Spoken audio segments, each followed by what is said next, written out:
Vamos a comenzar esta charla en torno a este tema de los pobres en la Gaudium et Spes con una oración que es la plegaria eucarística quinta C, que recoge el tema de esta constitución pastoral.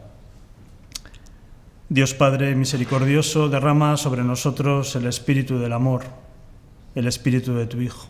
Que todos los miembros de la Iglesia sepamos discernir los signos de los tiempos y crezcamos en la fidelidad al Evangelio. Que nos preocupemos de compartir en la caridad las angustias y las tristezas, las alegrías y las esperanzas de los hombres, y así les mostremos el camino de la salvación. Gloria al Padre, al Hijo y al Espíritu Santo, como era en el principio, ahora y siempre, por los siglos de los siglos. Bien, David decía que yo soy el que más sabe de este documento aquí en Valladolid. Yo estoy convencido de que no, porque de este documento que vamos a celebrar el próximo 2015, los 50 años de su promulgación, como dice un autor, nunca se sabe suficiente. Queda mucho por decir y mucho más, dice este autor, por hacer.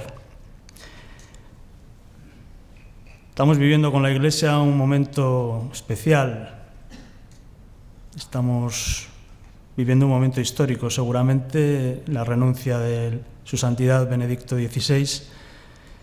Hace pocos días, en el mensaje para la Jornada Mundial de la Paz del 1 de enero, que se titulaba Bienaventurados los que trabajan por la paz, el Papa Benedicto se refería a estos 50 años del Concilio Vaticano II y en el número 1 de ese mensaje de la paz hacía referencia precisamente a las palabras iniciales de la Gaudium et Spes. Tenéis ahí el texto. Claro, el número 1 de la Gaudium et Spes dice, y así comienza esta constitución pastoral: los gozos y las esperanzas, las tristezas y las angustias de los hombres de nuestro tiempo, sobre todo de los pobres y de los que sufren.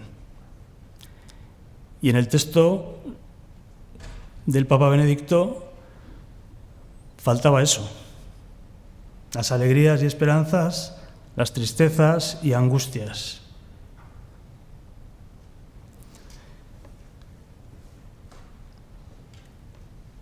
Un poco más adelante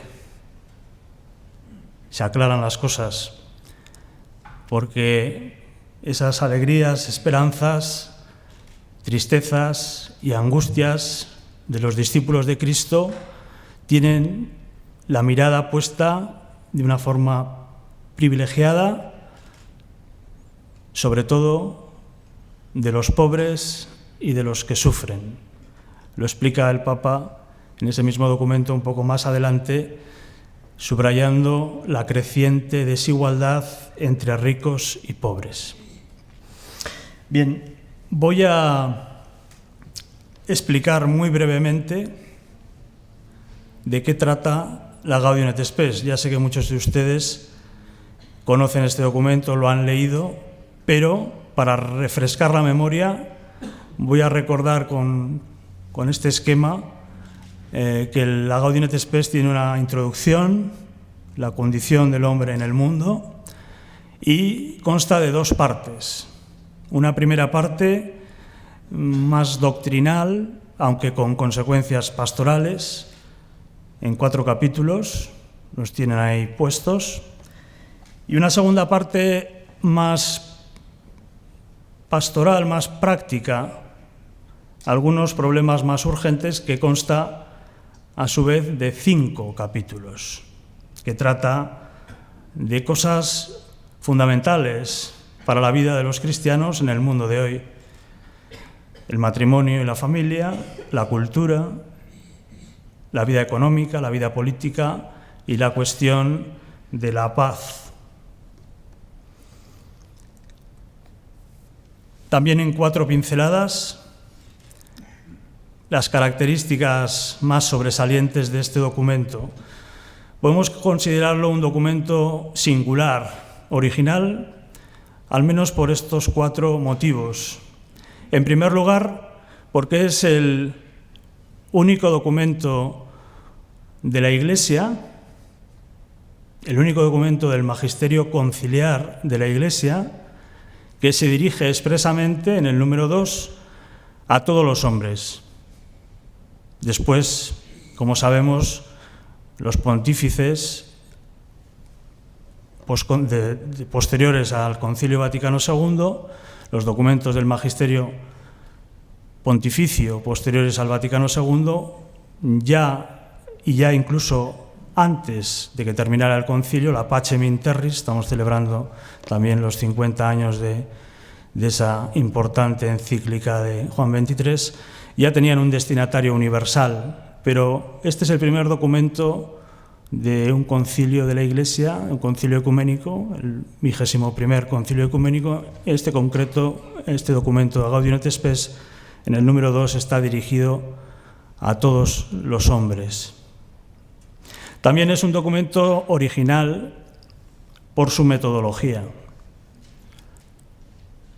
Gaudium et Spes no comienza presentándonos la doctrina de la Iglesia, sino que comienza hablándonos, como hemos visto en la exposición preliminar, de la condición del hombre en el mundo.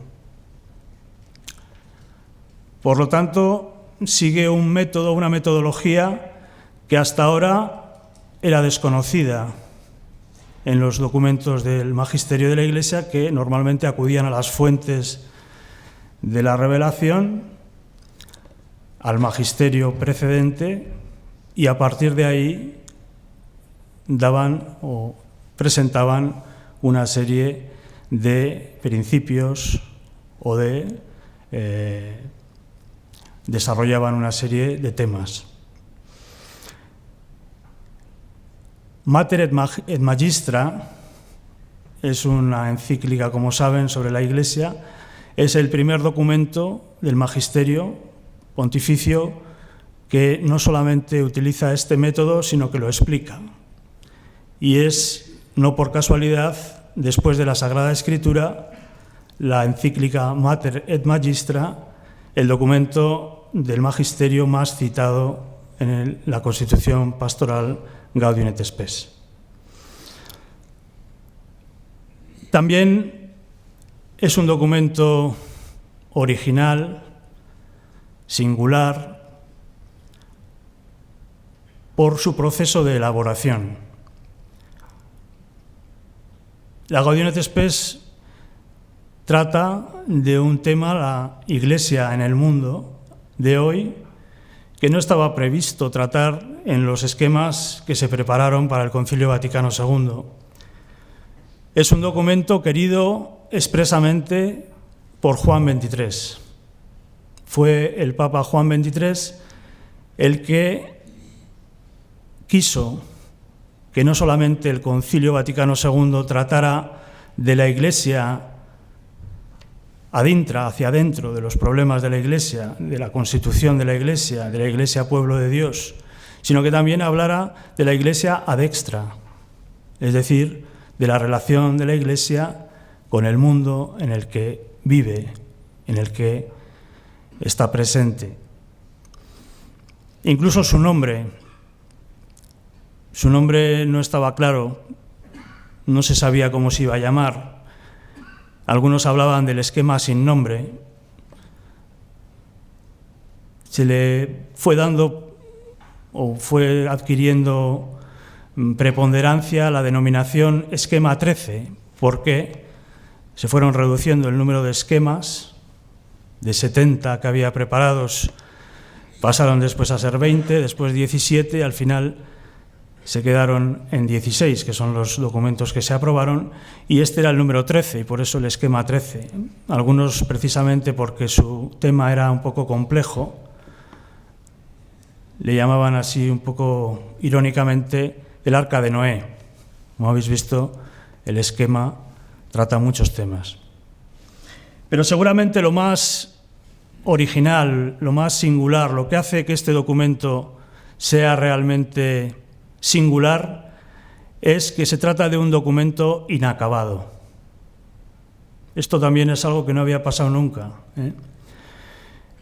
Podemos decir, y así lo recoge este texto que tenéis ahí casi al final del documento, Gaudium et Spes 91, las letras hacen referencia, como decía el otro día el profesor Montes, a los párrafos. Sabéis que los distintos números de los documentos conciliares van numerados, pero tienen a veces varios párrafos. Con las letras indicamos el párrafo. Bien, pues en este número 91, el párrafo segundo nos explica que es un documento, la Constitución Pastoral Gaudium et Spes, que necesita ser o que nace con una vocación de ser contextualizada y que es un documento que nace con la vocación también de ser puesta al día, de tener que actualizarse.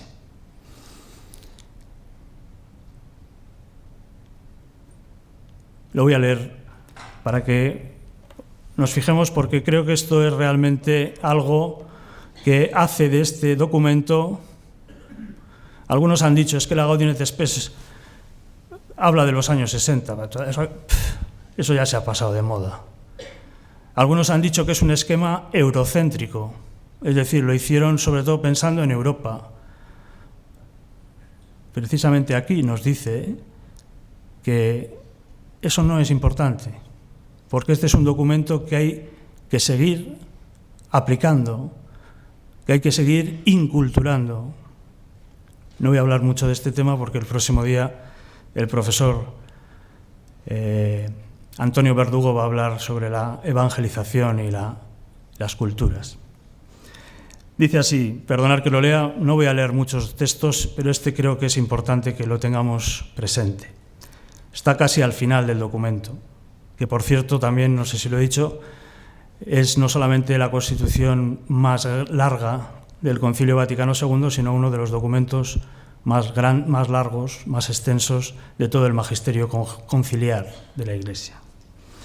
Ciertamente, ante la inmensa diversidad de situaciones y de formas de cultura humana en el mundo, esta propuesta, en la mayoría de sus partes, presenta deliberadamente un carácter general.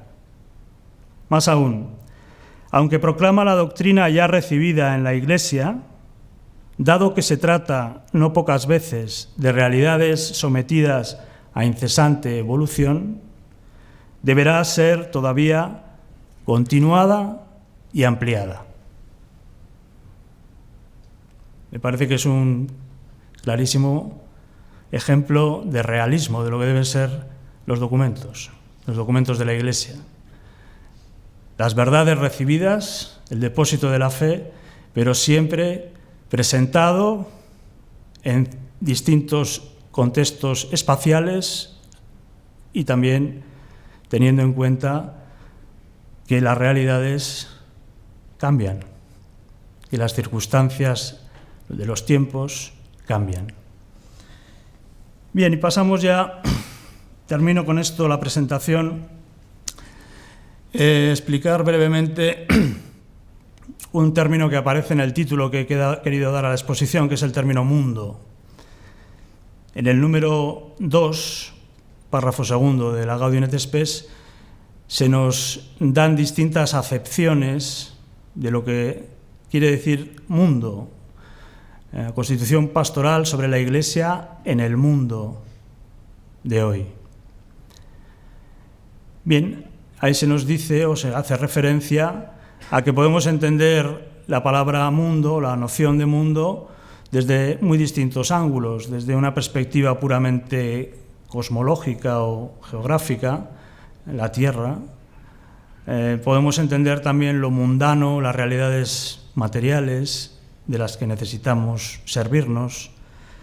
Incluso hacíamos referencia ahora también de que, y en esto insistió mucho precisamente el cardenal Karol Wojtyła, que fue uno de los padres conciliares que intervino más decisivamente en la etapa final de la redacción de Gaudium et Spes, sobre todo el capítulo 4 de la primera parte, que lleva precisamente el mismo título que todo el documento, Misión de la Iglesia en el mundo de hoy.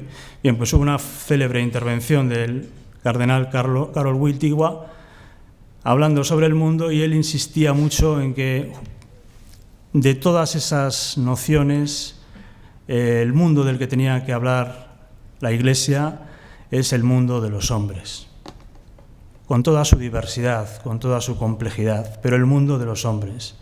Y efectivamente así va a quedar plasmado después en el número 2 de Gaudium et Spes, cuando nos dice que en definitiva la perspectiva que interesa es la antropológico-teológica, el ser humano. El mundo del que vamos a hablar, del que nos va a hablar la Constitución, no es el planeta Tierra así desde el punto de vista geográfico, no es solamente las culturas que conviven en el planeta, ni mucho menos solamente lo material que hay en el mundo, sino que son sobre todo los hombres y mujeres, las personas, la familia humana. Por eso creo que es bastante injusto el considerar que el mundo del que habla la Gaudium et Spes es el mundo, primer mundo, decimos, ¿no? O el mundo del norte. Creo que a lo largo de la exposición nos daremos cuenta de que no es así. Bien, pues ese único mundo que tiene presente, con toda su complejidad, desde esa perspectiva, sobre todo antropológica, social, y también desde el punto de vista de la fe, la familia humana, se nos presenta en dos escenarios. Se ha hablado mucho, sobre todo, de un escenario, el escenario del mundo moderno, y efectivamente ahí está el progreso, la ciencia, la técnica. La Iglesia debe dialogar, debe entrar en diálogo con el mundo moderno, con todo lo que eso conlleva, mucho de positivo, pero también mucho de negativo. Pero es que junto a ese escenario del gran teatro de la historia, del gran teatro del mundo, al que se refiere la Gaudium et Spes, y aquí ya entramos en materia, perdonar el preámbulo, quizás me he extendido demasiado, también este documento conciliar contempla esa familia humana en un escenario muy concreto, que es el escenario de la injusticia, de las desigualdades, de la pobreza, de la miseria, el mundo de los pobres. Y a este mundo es al que me voy a referir a lo largo de la exposición. Solamente para terminar, decir algo también sobre el hoy. La Constitución Pastoral se titula Gaudium et Spes, sobre la Iglesia en el mundo de hoy. Si decíamos que el mundo de Gaudium et Spes no es sobre todo cosmológico, sino que es el mundo de la familia humana, también tenemos que decir aquí que el hoy, algunos han dicho es que la Gaudium et Spes está pasada de moda, si es que eran muy optimistas, ahí en los años 60, el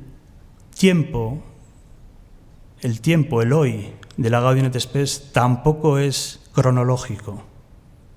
Como nos dice el libro del Apocalipsis, Cristo alfa y omega, principio y fin. Nos va a decir el número 45 también de Gaudium et Spes, que Cristo es el centro del tiempo humano, el centro de la historia humana. Bien, decía antes que la Gaudium et Spes es el único documento del Concilio Vaticano II querido expresamente por el Papa Juan. Un mes antes de que se inaugurara el Concilio Vaticano II, en un famoso radiomensaje, en el que precisamente insistía en la necesidad de que hubiera un documento que tratara también de la Iglesia ad extra, Juan XXIII pronunció las siguientes palabras. Palabras que luego diré por qué van a tener una repercusión silenciosa pero importante también, no solo dentro del aula conciliar, sino también fuera del aula conciliar, durante los años del concilio. Decía el Papa Juan, el Beato Juan XXIII, la Iglesia se presenta como es y como quiere ser, como la Iglesia de todos y particularmente, sobre todo, la Iglesia de los pobres. Esta expresión,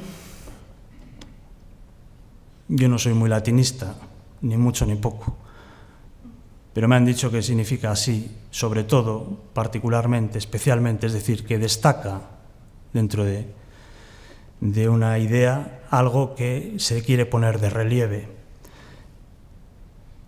Los gozos, las esperanzas, las tristezas y las angustias de los hombres, sobre todo de los pobres y de todos los que sufren. Así empieza la Gaudium et Spes en el número 1. Pero es que sobre todo, los pobres, se va a convertir en una especie de ejaculatoria. La Gaudium et Spes no trata expresamente en ningún número de los pobres o del mundo de los pobres, pero es como un tema transversal que está presente a lo largo de todo el documento, tanto en la primera como en la segunda parte. Ahí simplemente os he citado 2 textos a modo de ejemplo, aunque debajo tenéis la cita de otros textos que insisten en sobre todo, los pobres. Estos 2 textos son Gaudium et Spes 21, el párrafo 5, y Gaudium et Spes 42, el párrafo 2. Es interesante también, lo he puesto ahí entre corchetes, el contexto del que se está hablando. La actitud de la Iglesia, fijaros, ante el ateísmo. Estamos en el año de la fe, ¿no? Voy a leer solamente el primero de los 2 textos. Dice así: la fe que debe manifestar su fecundidad impregnando toda la vida de los creyentes, también la profana. Hoy igual utilizaríamos la palabra la vida secular, ¿no? Debe impregnar la fe toda la vida de los creyentes, también la profana, e impulsarlos a la justicia y al amor, sobre todo con los necesitados. Aquí utiliza la palabra gentes en lugar de pauperes. Sobre todo, la justicia y el amor, sobre todo con los necesitados. Bien, voy a desarrollar lo más sintéticamente que pueda esos 3 puntos. Como hemos dicho antes, la metodología de Gaudium et Spes es inductiva. Por lo tanto, primero habrá que ver los signos de los tiempos y va a aparecer el escenario de la pobreza, la necesidad de construir un mundo de justicia como un signo de los tiempos. Después vamos a ver lo que nos dice la misma Constitución Pastoral, la lectura creyente que hace de ese signo de los tiempos. Y por último, también el documento nos presenta unas pistas de acción, unas orientaciones para la pastoral, para la práctica pastoral social, diríamos hoy, ¿no? ¿Quiénes son los pobres? Pues nos los describe en esa exposición preliminar que ha hecho un vistazo al mundo, en el número 4, que precisamente es el número que nos habla por primera vez, luego reaparecerá el tema en otros números de la Constitución Pastoral, sobre los signos de los tiempos, pues nos describe, sin ánimo de ser exhaustivos, pero algunos rostros concretos de la pobreza. Se nos habla del hambre y de la miseria, del número de los analfabetos, de nuevas formas de esclavitud. Poco más adelante, el número 9 también nos presenta otros rostros de la pobreza, los pueblos que pasan hambre otra vez, las mujeres. Las mujeres, dice este párrafo 2 del número 9, reivindican allí donde todavía no lo han conseguido la igualdad de derecho y de hecho con los hombres. No solo el derecho, no solo los derechos, también de hecho. Los obreros y campesinos, también citados expresamente. Sabéis que en el año 2000, con el nuevo milenio, se plantearon las naciones, suscribieron un acuerdo un buen número de estados, lo que se conocen como los Objetivos de Desarrollo del Milenio para el año 2015. Pues fijaros, he querido poner estos 3 primeros objetivos del milenio, que seguramente muchos de vosotros conocéis, porque es que coinciden exactamente y han pasado 50 años. Estamos en el 1965, que es cuando se promulga la Gaudium et Spes, y fijaros qué casualidad, de esos rostros de la pobreza, los 3 primeros objetivos del milenio están ya en la Gaudium et Spes. La pobreza, el hambre, los pueblos que pasan hambre, el objetivo primero del desarrollo del milenio es erradicar la pobreza extrema y el hambre. Es incalculable el número de los analfabetos. El segundo objetivo del milenio para el 2015 es lograr una enseñanza primaria universal. En datos de la UNESCO del año pasado, todavía hay en el mundo aproximadamente unos 770 millones de analfabetos. Las 2/3 partes son mujeres. Por eso el tercer objetivo del milenio tiene mucho que ver también con las mujeres, promover la igualdad de géneros y la autonomía de la mujer. También lo que decía antes, las mujeres, es verdad que en estos 50 años, por supuesto que en Occidente, pero incluso podemos pensar en países en vías de desarrollo, los progresos que se han alcanzado. Por supuesto, de derecho, pero ¿y de hecho? De hecho, ¿cómo está la mujer de hecho en la sociedad? Y no quiero seguir. Pasamos a la segunda etapa o al segundo momento, que es leer desde la fe, la lectura creyente. Tenéis ahí un texto, una cita, un fragmento de Gaudium et Spes 88, párrafo primero, que nos dice que Cristo mismo clama en los pobres. Ya antes, el número 27 de la Gaudium et Spes había iluminado esas situaciones de pobreza con rostros concretos. Cualquier hombre, un anciano, un trabajador extranjero, un desterrado, un niño, un hambriento, lo había iluminado con el pasaje de Mateo 25. Voy a leer la cita de Gaudium et Spes 88, porque es la clave de lectura de la primera etapa, la primera fase o la fase descriptiva. Dice así: sabéis que las traducciones a veces bailan, pero el contenido es el mismo. Gaudium et Spes, lógicamente, el texto oficial es latino, pero como sabéis, la versión que se tradujo era la francesa. Por eso a veces bailan un poco las traducciones. Dice: los cristianos deben cooperar de buen grado y de todo corazón a la construcción de un orden internacional con el respeto auténtico de las libertades legítimas y la fraternidad de todos, tanto más cuanto la mayor parte del mundo, esto es lo interesante, la mayor parte del mundo sufre todavía tan gran necesidad que Cristo mismo parece elevar su voz en los pobres para provocar la caridad de sus discípulos.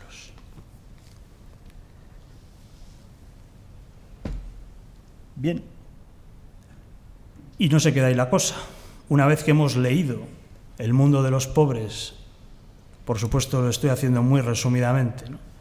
Pero estoy intentando no leer muchos textos, aprovecho para decir que lo más interesante es releer la Constitución.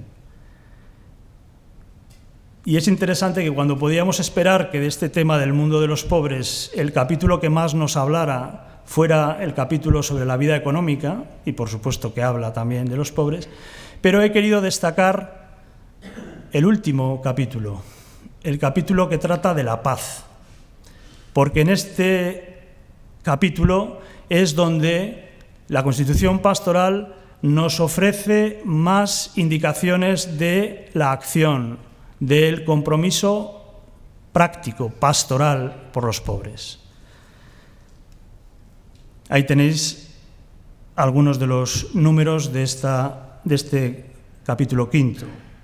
Sobre el tema de las guerras, creemos organismos que promuevan la paz, número 83. Número 84, fomentar instituciones internacionales para ayudar a las naciones en vías de desarrollo, para socorrer a los prófugos, para ayudar a los inmigrantes. Muchas de estas organizaciones internacionales existen hoy, no solo, pero sí gracias también a la Gaudium et Spes.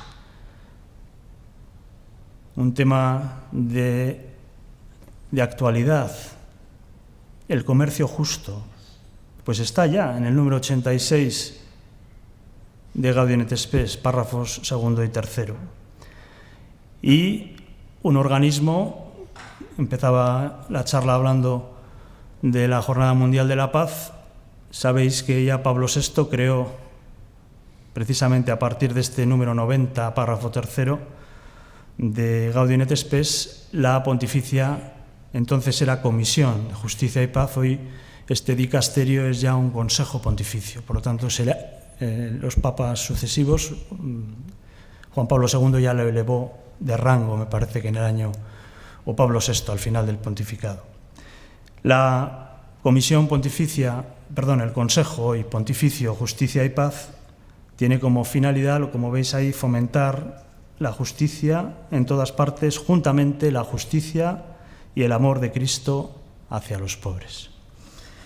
Bien, para que haya tiempo también para el diálogo y porque, como digo, es un tema tan amplio, incluso hemos tratado de circunscribirnos al mundo de los pobres, pero que no se puede pretender decir todo, me voy a saltar un episodio que ocurrió, como sabéis, muchos de vosotros, no dentro del aula conciliar, sino fuera del aula conciliar. Fuera del aula conciliar, durante este tiempo, pasaron cosas también de una gran relevancia para la vida de la Iglesia.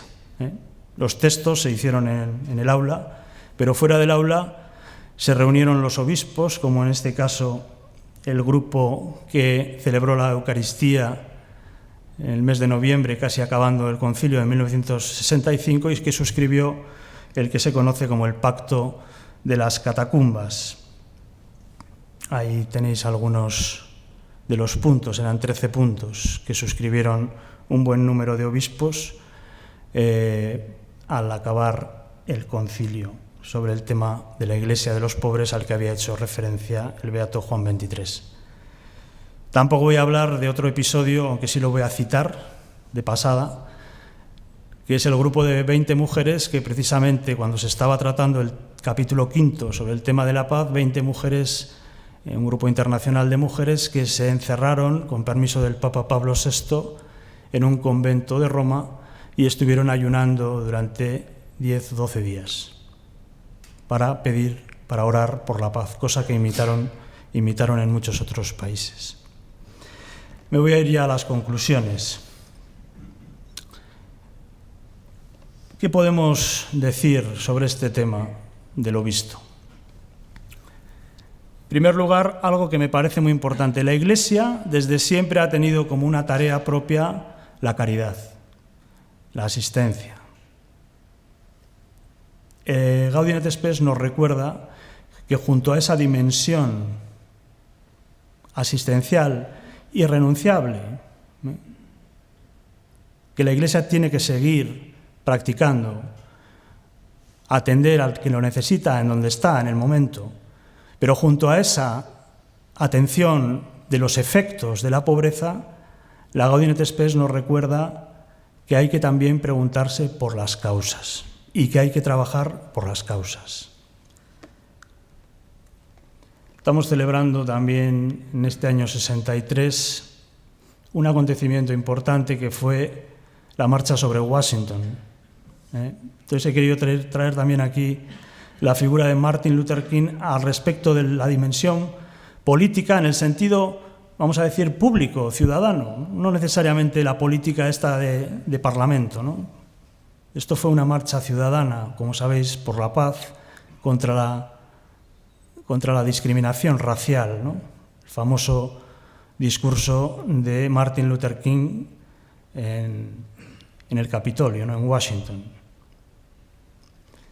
Bien, pues Martin Luther King decía, a propósito de este tema de la caridad, que efectivamente es amor el atender al caminante herido, refiriéndose a la parábola del buen samaritano, y llevarle a la posada y hacerle que le atiendan y curarle las heridas. Pero decía Martin Luther King, pero la parábola del buen samaritano tiene también una lectura social. También es amor, también es caridad, poner los medios necesarios para que en el camino de Jericó a Jerusalén no puedan pasar esas cosas. Una segunda conclusión, la atención prioritaria de la Iglesia, creo que ha quedado bastante claro, la predilección de la Iglesia por los pobres, más allá de las cuestiones, digamos, humanitarias, de las razones humanitarias, más allá de los postulados de la moral, de la ética, más allá de las normas del derecho, de los derechos fundamentales, de los derechos humanos, de los derechos naturales, más allá de todo eso, sin quitarle nada a todo eso. De hecho, la segunda parte, como hemos visto, de la Gaudium et Spes, pues tiene mucho que ver con la doctrina social de la Iglesia. Se sitúa en continuidad, por supuesto, con la doctrina social de la Iglesia. Pero más allá de todo eso, es importante tener en cuenta que la predilección por los pobres de la Iglesia es sobre todo, o tiene sobre todo, un fundamento teológico. ¿Cuál es ese fundamento?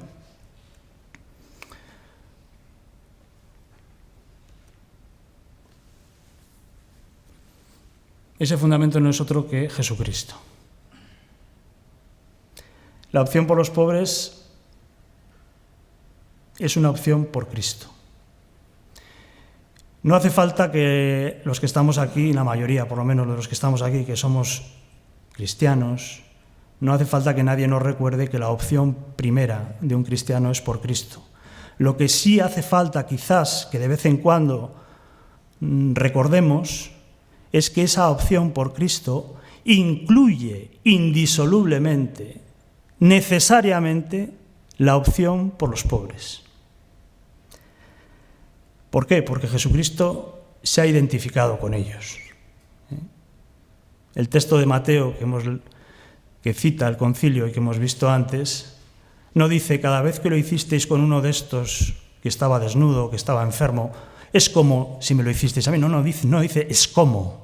Dice, me lo hicisteis a mí. Se identifica personalmente. Lo dice Gaudium et Spes, lo había dicho antes el número 8 de la Lumen Gentium, párrafo 3, la Constitución Pastoral Dogmática sobre la Iglesia, y lo dice muy bellamente, aunque no tenemos tiempo de leer, la Carta para el Nuevo Milenio de Juan Pablo II en el número 49. Esta misma idea de que la opción por los pobres forma parte de la opción cristiana porque Cristo se ha identificado con ellos. Esto es lo que entendió muy bien la Madre Teresa de Calcuta. De hecho, como sabéis, el pasaje de Mateo 25 es uno de los textos fundamentales que inspiran su misión apostólica entre los más pobres de los pobres.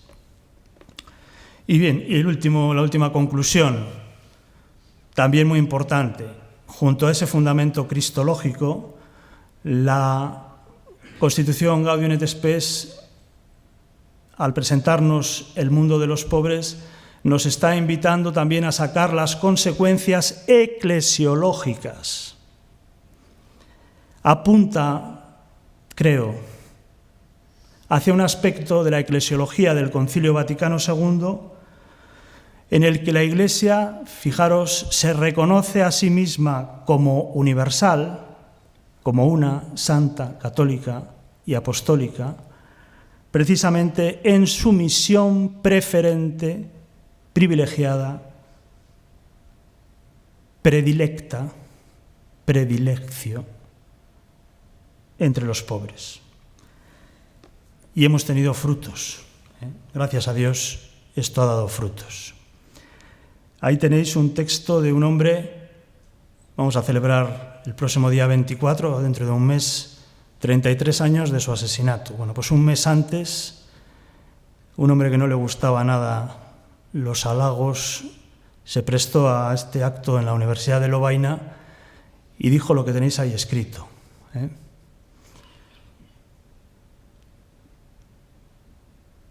Es imposible una encarnación universal. Sabemos mejor qué significa la encarnación, una encarnación en el mundo de los pobres. Desde ellos, desde los pobres, podrá la Iglesia ser para todos. Podrá también prestar un servicio a los poderosos a través de una pastoral de conversión, pero no a la inversa, como tantas veces ha ocurrido. Termino con otra cita también de un gran hombre, de un venerable en proceso de beatificación, el Papa Juan Pablo I, 33 días de pontificado. En la Catedral de Roma, en una de sus escasas alocuciones, siempre tuvo pocas, pero muy jugosas todas, les dijo lo siguiente, poniendo el ejemplo del diácono de la Iglesia de Roma, Lorenzo. Roma será una verdadera comunidad cristiana si se honra en ella a Dios, no solo con la afluencia de los fieles a las iglesias, ni únicamente con la vida privada vivida con moderación, sino también con el amor a los pobres. Estos, decía el diácono romano Lorenzo, son los verdaderos tesoros de la Iglesia. Los vicarios de Cristo. El título de vicario de Cristo, aunque hoy se lo damos al Santo Padre, que también se lo merece, pero originalmente los vicarios de Cristo eran los pobres.